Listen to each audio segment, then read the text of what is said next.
नमस्कार यूट्यूबकर फॅमिली, घरच्या घरी हेअर मास्क कसा तयार करायचा तर या व्हिडिओमध्ये आपण बघणार आहोत। तर त्यासाठी आपल्याला इथे अर्धी वाटी एवढं पाणी घ्यायचं आहे। पाणी गरम करून घ्यायचं, त्याच्यामध्ये 2 चमचे तांदळाचं पीठ घालायचं, ते 2 ते 3 मिनिटं चांगलं शिजवून घ्यायचं। त्याच्यानंतर इथे ना एका बाउलमध्ये केळी चांगली पिकलेली चांगली स्मॅश करून घ्यायची, त्याच्यामध्ये दही घालायचं, विटॅमिन ई ची कॅप्सूल घालायची आणि जे थंड केलेलं मिश्रण होतं ते त्याच्यामध्ये ओतायचं आणि चांगलं क्रीमी टेक्स्चर बनवायचं। विटॅमिन ई ची जर कॅप्सूल नसेल तर तुम्ही कोकोनट ऑइल किंवा जे तुम्ही वापरता तो हेअर सिरम ही वापरला तरी चालतो।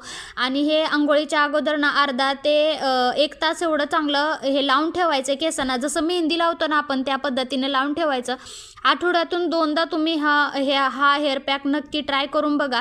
100% हेअर फॉल कमी होतो आणि केसांची ग्रोथ ही वाढते। केस एकदम शायनी हेअर स्पा केल्यासारखे केस होतात। नक्की ट्राय करून बघा आणि व्हिडिओ आवडला तर लाईक करा। चॅनलला जर अजून सबस्क्राईब केलं नसेल तर चॅनलला सबस्क्राईब करायलाही विसरू नका। तर तुम्ही बघू शकता आफ्टर बिफोर ही माझे केस किती छान झालेत, तर नक्की ट्राय